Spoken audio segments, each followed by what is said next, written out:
સ્વાધ્યાય ટીવી.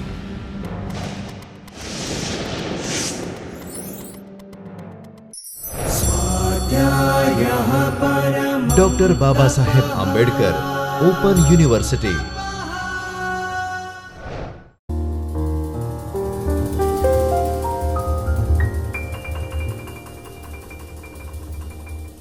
નમસ્કાર મિત્રો. શહેરીકરણ અને અર્થશાસ્ત્ર વચ્ચેનો સંબંધ આપણે જોઈએ છીએ. શહેરીકરણ અને અર્થતંત્ર કઈ રીતે એકબીજા સાથે જોડાયેલા છે. આના પહેલા ભાગમાં આપણે જોયું કે આર્થિક વિકાસની પ્રક્રિયા ઇન્ડસ્ટ્રીયલાઇઝેશન એ પોતે જ શહેરીકરણ અથવા તો શહેરને જન્મ આપતું કારણ બને છે. એટલા માટે economy push and pull factor બંને થાય છે. આના કારણે શહેરીકરણની સમસ્યાઓ પણ હોય છે. હવે પછીના ભાગમાં આપણે શહેરીકરણ અને અર્થશાસ્ત્ર એકબીજા સાથે કેવી રીતે જોડાયેલા છે એ જોવાનું છે. તે પહેલાં આપણે પાછલા ભાગમાં આપણે શું કર્યું એના પર એક ક્વિક નજર કરી લઈએ. ગઈ વખતે આપણે જોયેલું હતું કે અર્બન અથવા તો શહેરી વિસ્તાર એટલે શું, અર્બનાઇઝેશન કેવી રીતે થાય છે અને અર્બનાઇઝેશનની રીત, પેટર્ન, પ્રકાર. તો અર્બનાઇઝેશન એટલે મોટા પ્રમાણમાં વસ્તીનું કાયમી સ્થળાંતર જ્યારે થતું હોય તેને અર્બનાઇઝેશન કહેવાય. જ્યારે કોઈ કર્મચારી અથવા તો શ્રમજીવી વર્ગ સવારે રોજીરોટી માટે શહેરી વિસ્તારમાં જઈ અને સાંજે પાછો પોતાના ઘરે ગ્રામ્ય વિસ્તારમાં આવે તો એ અર્બનાઇઝેશન નથી. કાયમી ધોરણે જ્યારે કોઈ વસ્તી સ્થળાંતર કરે છે શહેરી વિસ્તારમાં, શહેરોનો ભૌગોલિક વિસ્તાર વધે છે અને શહેરી સુવિધાઓનું પ્રમાણ વધે છે. સાથે સાથે ખાસ આપણે મુદ્દાઓ જોયા હતા કે જેમાં સામાજિક અને રહેણીકરણી જીવન પદ્ધતિ બદલાય છે. એ આખી પ્રક્રિયા શહેરીકરણ છે. માત્ર વસ્તીનું વધારે હોવું, માત્ર ઔદ્યોગિક પ્રવૃત્તિ હોવી એ બધાથી જ શહેરીકરણ નથી થતું, પણ શહેરીકરણ આ બધી જ પ્રક્રિયાઓથી થાય છે. એટલા માટે કહી શકાય કે આર્થિક વિકાસની પ્રક્રિયા શહેરીકરણનું મૂળ છે. જ્યાં એગ્રીકલ્ચર બેઝડ ઇકોનોમી હોય ત્યાં શહેરીકરણ થતું નથી. પછી પેટર્ન જોઈ તો આપણે બ્રિટિશ ઇન્ડિયાના ઉદાહરણ લીધા હતા કે જ્યાં તો પોર્ટ એરિયા વિકસતો હોય, કોઈ વહીવટી મથક હોય કે અન્ય કોઈ પણ વ્યાપારનું કેન્દ્ર હોય, એ જગ્યાએ જ્યાં આર્થિક પ્રવૃત્તિના વિસ્તારનો મોટા ભાગનો સ્કોપ હોય, તકો હોય, એ જગ્યાએ શહેરીકરણ થાય છે. આમ આર્થિક પ્રવૃત્તિ શહેરોનું જન્મનું કારણ કહી શકાય. આ રીતે અર્થતંત્ર શહેરીકરણ સાથે જોડાયેલું છે.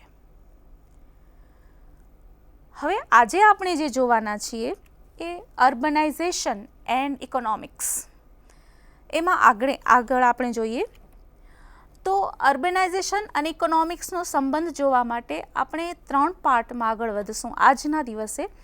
કે સૌથી પહેલાં તો અર્બનાઇઝેશન શહેરીકરણની સમસ્યાઓ શું છે, અર્થશાસ્ત્રનું કાર્યક્ષેત્ર, અર્થશાસ્ત્ર શાનો અભ્યાસ કરે છે એટલે કે સ્કોપ ઓફ ઇકોનોમિક્સ જોઈએ, અને ઇમ્પેક્ટ્સ ઓફ અર્બનાઇઝેશન શહેરીકરણની અસરો જોઈએ છીએ. એટલે શહેરીકરણ અને અર્થતંત્ર એ બંને વચ્ચેનો સંબંધ સમજવા માટે આપણે આજે આ 3 મુદ્દાઓ પર ધ્યાન આપવાના છીએ. સૌથી પહેલાં આપણે જોઈએ તો શહેરીકરણની સમસ્યાઓ શું છે. સૌથી પહેલી સમસ્યા છે પોલ્યુશન. પોલ્યુશન સૌથી પહેલું રહેવાનું છે, કારણ કે વધારે પડતી ફેક્ટરીઓ આવે, એક જગ્યાએ ઘણી બધી જનસંખ્યાનું જમા થવું, એટલા બધા પ્રમાણમાં સુવિધાઓ, માળખાકીય સુવિધાઓનું ન હોવું, વધારે પડતા વાહન વ્યવહાર, આ બધાને કારણે સૌથી પહેલાં તો પોલ્યુશન એક મોટું સૌથી કારણ રહે છે. બીજું કારણ જે સમસ્યા કહી શકાય એ વસ્તીની ગીચતા, પોપ્યુલેશન ડેન્સિટી. કારણ કે વસ્તી એ તો શહેરનું એક ખાસ લક્ષણ કહી શકાય, વધારે પ્રમાણમાં વસ્તી. પણ જો એક નાની જગ્યાએ નાના વિસ્તારથી જોડમાં રહેતી વસ્તી હોય તો એ ગીચ વસ્તીને કારણે ઘણા બધા પ્રશ્નો ઊભા થાય છે, જેમાં પાણી અને સ્વચ્છતાના પ્રશ્નો ઊભા થાય છે, જાહેર સુવિધાઓ પૂરી પાડવાના પ્રશ્નો થાય છે, હેલ્થ પ્રોબ્લેમ્સ જેમાં થાય છે કે જેમાં ચેપી રોગો, ટ્રાન્સમિટિંગ ડિસીઝીસ, જે એકબીજાના સંસર્ગમાં રહેવાથી, હવામાં ભળવાથી જે ચેપી રોગો થાય છે. બીજા પ્રોબ્લેમ્સ આવે છે ટ્રાન્સપોર્ટેશનની વ્યવસ્થા કરવી, provision of water, sanitation, energy જેવી નાગરિક સુવિધાઓનું પૂરું પાડવું અને અસામાજિક તત્વોનું વિકસવું, જે સામાજિક સુરક્ષા કહી શકાય. આ રીતે જેમ શહેરીકરણની સમસ્યાઓ વધારે પડતી આપણે જોઈએ છીએ કે આ બધી શહેરોની સમસ્યા છે. ખરેખર જરૂરી છે કે શું શહેર હોય ત્યાં પ્રદૂષણ હોય જ? શું ખરેખર જરૂરી છે કે શહેર હોય ત્યાં ટ્રાન્સપોર્ટેશનની સમસ્યા હોય જ? ટ્રાન્સપોર્ટેશન એક જરૂરી માસ ટ્રાન્સપોર્ટેશન જે જાહેર વહીવટના આધારે પૂરું પાડવામાં આવે છે, વ્યક્તિગત અથવા તો ખાનગી ટ્રાન્સપોર્ટેશન અથવા તો યાતાયાતના સાધનોની આપણે વાત નથી કરતા, કે માસ ટ્રાન્સપોર્ટેશન શું ખરેખર એક શહેરમાં સમસ્યારૂપ હોવું જોઈએ? જાહેર સુવિધા, પાણીની સમસ્યા શહેરમાં સમસ્યા હોવી જોઈએ, સેનિટેશન એક સમસ્યા હોવી જોઈએ. તો આ બધું આપણે જોયું. એ સાથે એક બીજું પાસું પણ આપ વિચારી શકશો કે ખરેખર આ સમસ્યાઓ માત્ર અર્થતંત્ર પૂરતી સંબંધિત નથી.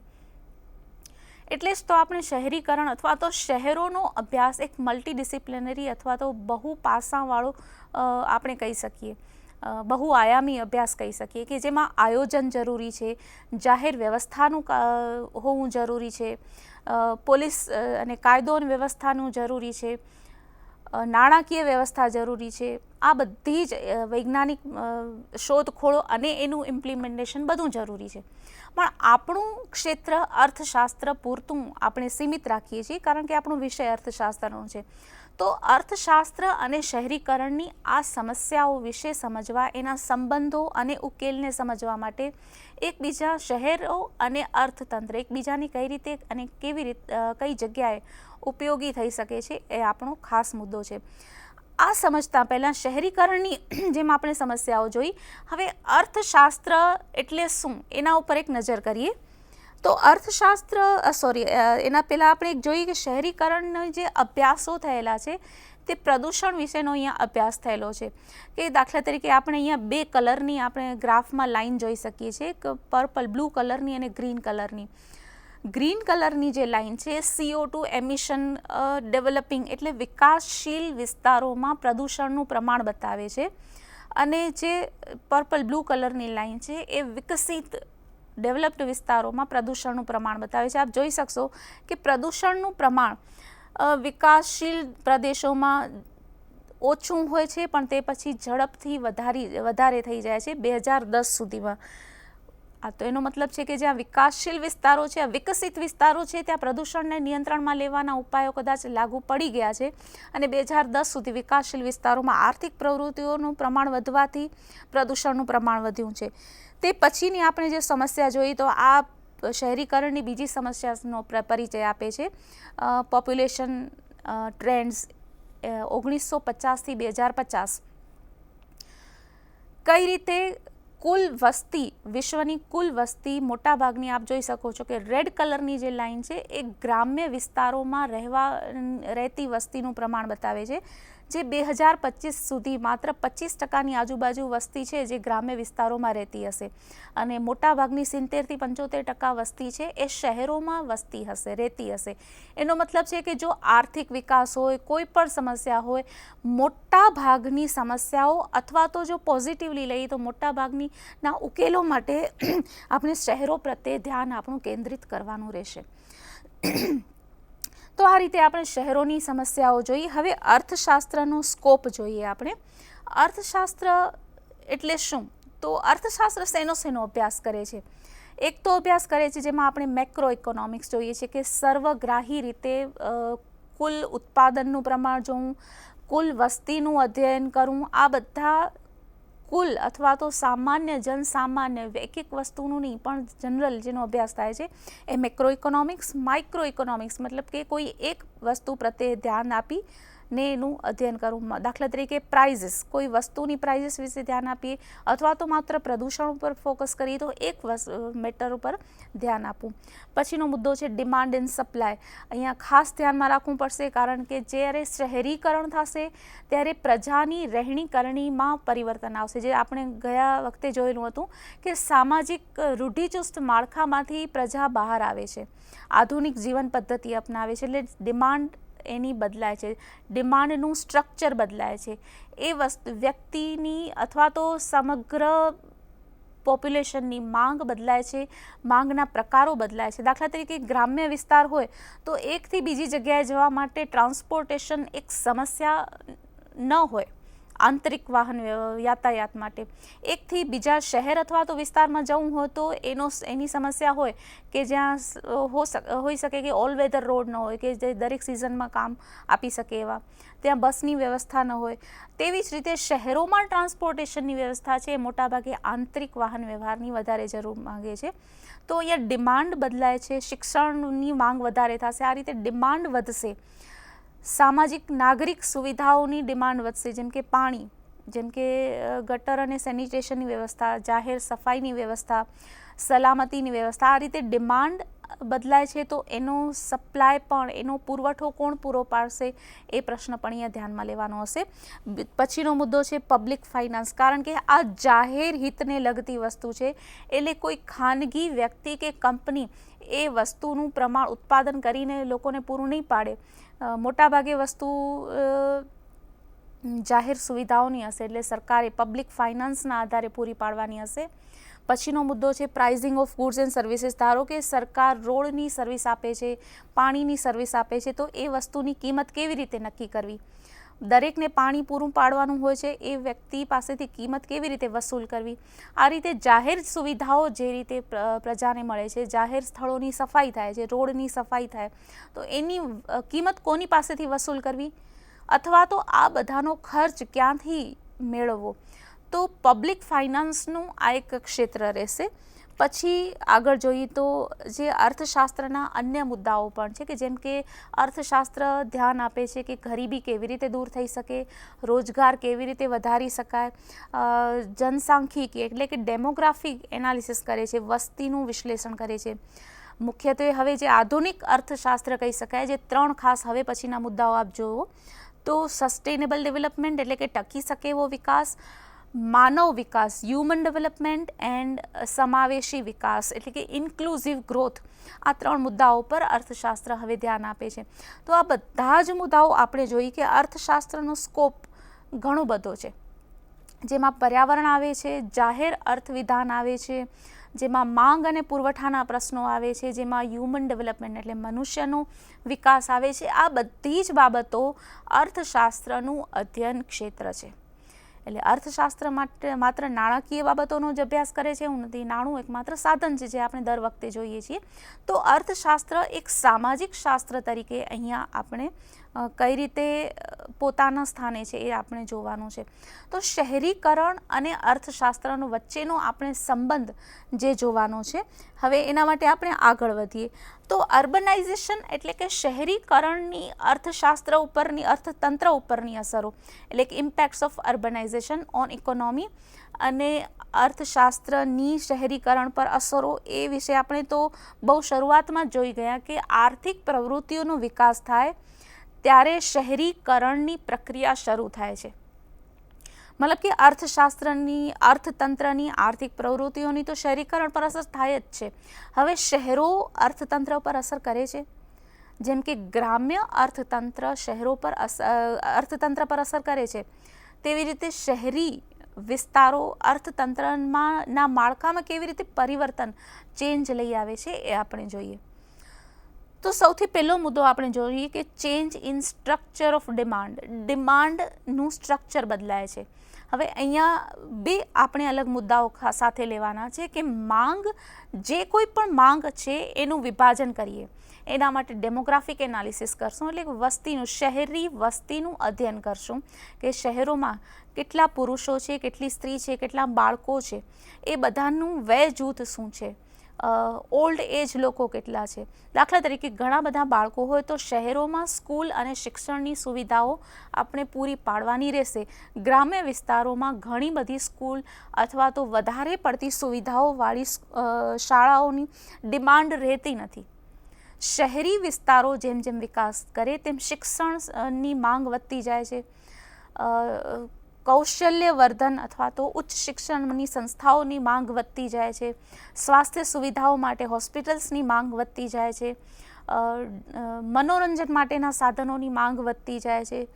આ રીતે ડિમાન્ડનું સ્ટ્રક્ચર બદલાય છે. એટલે અર્થતંત્ર પર અહીંયા અસર થાય છે કે માંગનું પ્રમાણ તો બદલાય જ છે, ક્વોન્ટિટી તો બદલાય જ છે, પણ માંગનું સ્ટ્રક્ચર પણ બદલાય છે. કઈ વય જૂથના લોકો વધારે છે તો એના પ્રમાણે એની વસ્તુની માંગ વધારે રહેવાની. તો એ પ્રમાણે શહેરી વિસ્તારોમાં એ વસ્તુનો પુરવઠો પણ પૂરો પાડવાનો રહે છે. એટલા માટે જ કહી શકાય છે કે જે પોવર્ટી, ગરીબી અને બેરોજગારીના જે સમસ્યાઓ છે એ શહેરો દૂર કરી શકે છે. કારણ કે ઘણી બધી સેવાઓની માંગ થાય છે. કેટલા બધા નોંધાયેલા ન હોય એવા, એટલે કે અનરજિસ્ટર્ડ અને અનઓર્ગેનાઇઝડ સેક્ટરના લોકોને લેબર વર્ક મળી રહે છે. એમાં ઘરકામ કરનારા લોકોથી કરી અશિક્ષિત અથવા તો અર્ધકુશળ, સેમી સ્કિલ્ડ લોકો આપણે જેને કહીએ, એવા લોકોને રોજગાર મળી રહે છે અને હાઈ સ્કિલ્ડ પ્રોફેશનલ લોકોને પણ શહેરોમાં રોજગાર મળી રહે છે. આમ ગરીબી, બેરોજગારી દૂર કરવા માટે અહીં આપણે અર્થશાસ્ત્ર અથવા તો શહેરીકરણ ઉપયોગી થઈ શકે છે. તેવી જ રીતે જેમ શહેરોનો વિકાસ થાય છે તેમ આવાસીય સુવિધાઓની માંગ પણ વધે છે. કારણ કે એક બાજુ આપણે જોઈએ તો સ્લમનું પ્રમાણ વધે છે. શહેરીકરણની જે સમસ્યા છે, પોપ્યુલેશન ડેન્સિટી, વસ્તીની ગીચતા, એ મોટાભાગે ગંદકી જેવા વિસ્તારોમાં સ્લમ અથવા તો ઝૂંપડપટ્ટીનો વિકાસ ઘણો થાય છે. એટલે આવાસીય સુવિધાઓની માંગ પણ વધે છે. એ જગ્યાએ સફાઈની માંગ વધે છે, એ જગ્યાએ સ્વાસ્થ્ય સુવિધાઓની માંગ વધે છે. એટલા માટે ત્યાં સરકાર અથવા તો જાહેર ક્ષેત્રની હાજરી પણ હોવી જરૂરી હોય એવી માંગ રહે છે. આમ માંગ એટલે માત્ર કોઈ વસ્તુની માંગ થવી એવું નહીં કે ચાલો કોઈ અનાજની જ માંગ વધી કે ચાલો કોસ્મેટિક્સની જ ડિમાન્ડ વધી અથવા તો વાહનોની જ માંગ વધી, એમ નહીં. જીવન માટે જે જે જરૂરિયાતો હશે એ જરૂરિયાતો બદલાય છે, એ બધાની માંગ બદલાય છે. એટલા માટે આપણે એને કહીએ કે એનું ડિમાન્ડનું સ્ટ્રક્ચર બદલાય છે, માંગનું માળખું બદલાય છે. સ્ટ્રક્ચર બદલાવું એટલે માંગનું માળખું બદલાવું. કે માત્ર ધારો કે કોઈ ગ્રામ્ય વિસ્તારનો એક પરિવાર છે, એની માંગ કયા પ્રકારની હશે અને શહેરી વિસ્તારનો એક પરિવાર છે એની માંગ કયા પ્રકારની હશે એ વિશે આપણે ખાસ ધ્યાનમાં લેવું જોઈએ. તો આ બે ભિન્નતા આપણે જોઈ શકશું કે ગ્રામ્ય વિસ્તારોની જે માંગ હશે એના કરતાં શહેરી વિસ્તારોની માંગ અલગ હશે. એ લોકોનું જીવનચક્ર અથવા તો દિનચર્યા અલગ હશે, એ લોકોની જરૂરિયાતો અલગ અલગ હશે. ગ્રામ્ય અર્થતંત્ર તો મોટા ભાગે ઇવન કદાચ આજે પણ આપણે જોઈએ તો વસ્તુ વિનિમયથી જ્યાં સાદું અર્થતંત્ર કહી શકાય એવું અર્થતંત્ર છે, પણ અહીંયા એક કોમ્પ્લેક્સ અથવા તો સંકુલ અર્થતંત્ર અને માંગ વિકસિત થાય છે જ્યાં શહેરી વિસ્તારો છે. તે પછીનો આપણે મુદ્દો આપણે જોઈએ arising of a new skilled labour class.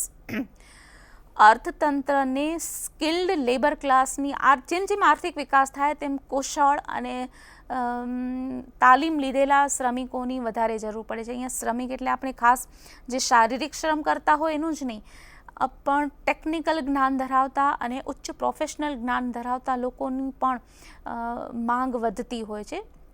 એટલે જેમ શહેરી વિકાસ થાય ત્યાં આપણે જોયું કે શહેરી વિકાસોમાં જ્યાં શાળા, હોસ્પિટલ્સ એ બધાની સુવિધાઓ હોય એ શહેરી વિસ્તાર કહેવાય. તો જેમ જેમ આ શહેરી વિસ્તાર વિકસે છે તેમ તેમ અર્થતંત્રને કુશળ લેબરો મળે છે. ધારો કે કોઈ ગ્રામ્ય અને પછાત વિસ્તાર હોય જ્યાં કોઈ વ્યક્તિ અથવા તો શ્રમિકને તાલીમ આપવાની સગવડ ન હોય તો અર્થતંત્રને કુશળ અને તાલીમ પામેલા શ્રમિકો મળી શકતા નથી. એટલે આ શહેરીકરણની એક સારી અસર કહી શકાય અર્થતંત્ર પર કે તાલીમ લીધેલા શ્રમિકો અર્થતંત્રને મળે છે. એક સમય એવો હતો કે જ્યારે મોટા ભાગનું જેમ જેમ થોડું ભારતનું આપણે અર્થતંત્ર જોઈએ તો આપણે એક સમય એવો હતો કે જ્યારે વૈજ્ઞાનિક અથવા તો ટેકનિકલ નોલેજ રાખવાળા વ્યક્તિ હોય કે મેનેજમેન્ટનું જ્ઞાનવાળા વ્યક્તિ હોય કે ઇવન ટીચર્સ હોય કે કંઈ પણ ટેકનિકલ જ્ઞાન ધરાવતા વ્યક્તિ હોય, એ આપણે વિદેશોથી એક્સપર્ટ તરીકે બોલાવવા પડતા. ધીમે ધીમે અત્યારે આપણે એ વાતની કલ્પના પણ ન કરી શકીએ, કારણ કે આપણી પાસે એકદમ સારો એવો વર્ગ જે ટેકનિકલ જ્ઞાન ધરાવે છે એવો આપણી પાસે ભારત પાસે છે, કારણ કે શહેરીકરણ થઈ રહ્યું છે અને થયું છે. એટલે ભારતમાં જેમ જેમ શિક્ષણની સુવિધાઓ વિકસે છે, જેમ જેમ લોકો આ શહેરો તરફ અને શહેરી જીવન પદ્ધતિ અપનાવે છે, તેમ તેમ અર્થતંત્રને સ્કિલ્ડ લેબર પણ મળે છે. પછીનો પોઈન્ટ્સ આપણે જોઈએ expansion of public sector. Public sector એટલે જાહેર ક્ષેત્રનું વિસ્તરણ, એક્સપાન્શન ઓફ પબ્લિક સેક્ટર. હવે પબ્લિક સેક્ટર એટલે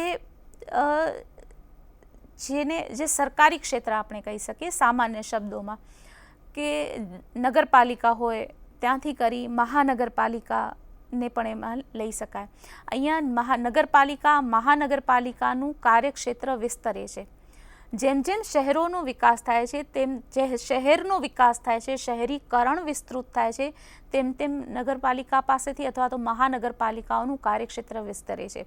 કોઈ માન લો કે એક ટાઉન છે, બહુ નાનું શહેર છે, ત્યાં આંતરિક યાતાયાત માટે જાહેર ક્ષેત્ર તરફથી પરિવહનની સુવિધા કરવાની જરૂર નથી હોતી, પણ જેમ શહેરોનો અત્યંત વિસ્તાર થાય છે, તેમ જાહેર ક્ષેત્ર તરફથી અથવા તો મહાનગરપાલિકા તરફથી આંતરિક વાહન વ્યવહારનો સુવિધા સિટી બસ તરીકે વિકસાવવી જરૂરી પડે છે. ધારો કે કોઈ એક શહેર પહેલાં ટાઉન હતું, હવે સિટીમાં કારણ કે વસ્તી વધારો થયો અને આર્થિક પ્રવૃત્તિઓ વિકસી, તો ત્યાં ફરીથી સિટી બસની સુવિધાઓ કરવી પડે એમ હોય છે. જેમ જેમ એક નાના વિસ્તારમાં શહેર સ્થપાયેલું હોય અને વિસ્તરે, ભૌગોલિક વિસ્તાર વધે, તેમ તેમ પાણી પહોંચાડવાનું નેટવર્ક અલગ નવેસરથી સ્થાપિત કરવું પડે, સેનિટેશનનું નેટવર્ક વ્યવસ્થિત સ્થાપિત કરવું પડે. આ રીતે જાહેર ક્ષેત્રનું કાર્યક્ષેત્ર વિકસે છે, જાહેર ક્ષેત્ર છે એનું એક્સપાન્શન, વિસ્તરણ થાય છે, એટલે એ અર્થતંત્રને લાભ આપે છે. એક સારો મુદ્દો આપણે જોઈ શકીએ કે કોઈ એક પરિવાર છે અથવા તો વ્યક્તિ છે જે પોતે વિકસિત છે પણ રહે છે અલ્પ વિકસિત એરિયામાં, એના કરતાં તો એને એટલું જીવનની ક્વોલિટી એને નહીં મળે, સામાજિક જીવનની એની જાહેર જીવનની ક્વોલિટી નહીં મળે. પણ ધારો કે કોઈ એક મધ્યમ અથવા તો ગરીબ વર્ગની વ્યક્તિ છે, એ જો શહેરી વિસ્તારમાં રહે છે તો એને જાહેર સુવિધાઓ મળી રહે છે. એટલે પ્રાથમિક સુવિધાઓ જે આપણને મળવી જોઈએ એ વિકસિત વિસ્તારોમાં વ્યક્તિને મળે છે, કારણ કે જાહેર ક્ષેત્ર દ્વારા એ પૂરી પડાતી હોય છે. જાહેર ક્ષેત્ર દ્વારા શાળાઓ પૂરી પડાય છે, જાહેર ક્ષેત્ર દ્વારા દવાખાનાઓ પૂરા પડાય છે. આ રીતે જેમ જેમ શહેરોનો વિસ્તાર થતો જાય છે, તેમ તેમ જાહેર ક્ષેત્રનો પણ વિસ્તાર થતો જાય છે, એક્સપાન્શન ઓફ પબ્લિક સેક્ટર. પછી ઇન્ફ્રાસ્ટ્રક્ચર ડેવલપમેન્ટનો મુદ્દો છે માળખાગત સુવિધાઓ.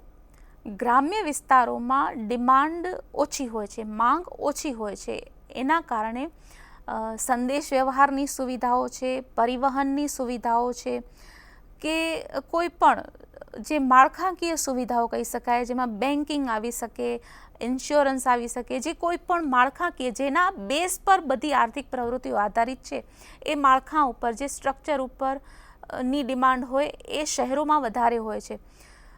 જેમ કે સારા રોડ બને છે તો એ શહેરોમાં પહેલાં બનશે.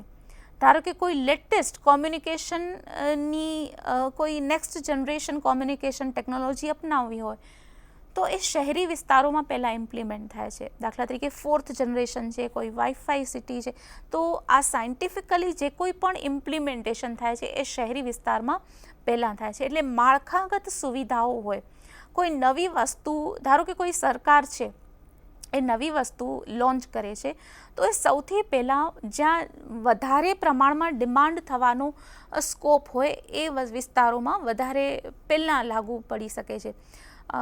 એક ઉદાહરણ આપણે ઘણા મળી શકે છે. ધારો કે આપણને gas cylinder, cooking gas cylinder છે, 5 લીટરના નાના મળવા હોય તો સૌથી પહેલાં ગ્રામ્ય અથવા તો ટાઉન વિસ્તારોમાં નહીં મળે, એ જે ડેવલપ અથવા તો શહેરી વિસ્તારોમાં હશે ત્યાં પહેલાં મળશે. કોઈ પણ ખાનગી કંપનીને પણ નવી પ્રોડક્ટ લોન્ચ કરવાની છે તો એ જ્યાં શહેરી વિસ્તાર હશે ત્યાં પહેલાં પૂરું પાડશે. તો આ રીતે ઇન્ફ્રાસ્ટ્રક્ચર ડેવલપમેન્ટ હોય, બેન્કિંગ સુવિધાને પણ લઈ શકાય કે કોઈ બેન્કિંગ સર્વિસ છે નવી શરૂ થવાની હોય તો એ પહેલાં શહેરી વિસ્તારોમાં થાય છે. આમ અર્બનાઇઝેશનની ઇમ્પેક્ટ જે કહીએ અર્થશાસ્ત્ર પર, અર્થતંત્ર પર શહેરીકરણની જે અસરો છે એ આ બધી આપણે કહી શકીએ. એના પછી આપણે જોઈએ પોઝિટિવ ઇમ્પેક્ટ્સ. ખાસ આને પોઝિટિવ શબ્દ સાથે જોડ્યો છે કે reduction of expenses of commuting and transportation. ગ્રામ્ય વિસ્તારમાં કોઈ બીમાર વ્યક્તિને હોસ્પિટલ સુધી લઈ જવામાં ઘણો ખર્ચ થાય છે, સમય અને નાણાકીય બંને રીતે. એટલે ટ્રાન્સપોર્ટેશન ઓછા ખર્ચે થઈ શકે છે શહેરી વિસ્તારોમાં. પછીનો મુદ્દો છે improved opportunities four job, education, health and recreation. શહેરોમાં શિક્ષણ, સ્વાસ્થ્ય, રોજગાર અને મનોરંજન માટેની સુવિધાઓ આસાનીથી મળી રહે છે. વાઇડનિંગ ઓફ માર્કેટ, બજારનું વિસ્તાર થાય છે, બજાર વિકસે છે. બજાર વિકસવું એટલે ઉત્પાદનની માંગ વધવી, ઉત્પાદનનું વેચાણ વધવું, આર્થિક પ્રવૃત્તિઓનો વિકાસ થવો અને ઇમ્પ્રુવડ લિવિંગ સ્ટાન્ડર્ડ, પ્રજાનું જીવન ધોરણ સુધરે છે. હવે પછી આપણે અર્બનાઇઝેશનના જે મુદ્દાઓ જોવાના છે એને બે પાર્ટમાં વહેંચશું. આ ખરેખર એક રસપ્રદ મુદ્દાઓ બની રહેવાના છે બે, કે economics as a tool to solve problem of urbanisation and urbanisation as a tool to solve problems of economy. આર્થિક સમસ્યાઓને દૂર કરવા માટે શહેરો ક્યાં ઉપયોગી થઈ શકે છે અને શહેરોની સમસ્યાઓ દૂર કરવા માટે અર્થશાસ્ત્ર ક્યાં ઉપયોગી થઈ શકે છે. ખરેખર રસપ્રદ રહેશે. આર્થિક સમસ્યાઓ કઈ છે એનું હોમવર્ક થોડું આપ કરી લેજો અને શહેરી સમસ્યાઓ કઈ છે એનું હોમવર્ક પણ આપ થોડું કરી લેજો. છતાં આપણે એક અછડતો પરિચય લઈએ. અર્થશાસ્ત્રની સમસ્યાઓ છે ગરીબી, બેરોજગારી, વસ્તીનું નિયંત્રણ, પ્રદૂષણ અથવા તો ટકાઉ વિકાસ અને માનવી વિકાસ અને સમાવેશી અથવા તો ઇન્ક્લુઝિવ ડેવલપમેન્ટ અથવા ગ્રોથ. આ બધા લક્ષ્યો છે અર્થતંત્રના. તો એક સારું જીવન સ્તર પૂરું પાડવા માટે, ગરીબી બેરોજગારી દૂર કરવા માટે, ટકી શકે તેવો વિકાસ કરવા માટે અને વિકાસની પ્રક્રિયામાં બધાને સમાવેશ કરવા માટે શહેરો ક્યાં એક સાધન તરીકે, એક ટૂલ તરીકે ઉપયોગી થઈ શકે છે એ આપણે જોશું. બીજો મુદ્દો આપણે જોશું કે અર્બનાઇઝેશનની જે સમસ્યાઓ આજે આપણે જોઈ એ સમસ્યાઓ દૂર કરવામાં અર્થતંત્ર ક્યાં ઉપયોગી થઈ શકે છે, અર્થશાસ્ત્ર કઈ રીતે ઉપયોગી થઈ શકે છે. આમાં જે આપણે એક પરિચય લીધો કે અર્બનાઇઝેશનની સમસ્યાઓ શું છે અને અર્થશાસ્ત્ર એની સાથે ક્યાં ને કેવી રીતે જોડાયેલું છે. Thank you. Have a nice time. स्वाध्यायः परमं तपः.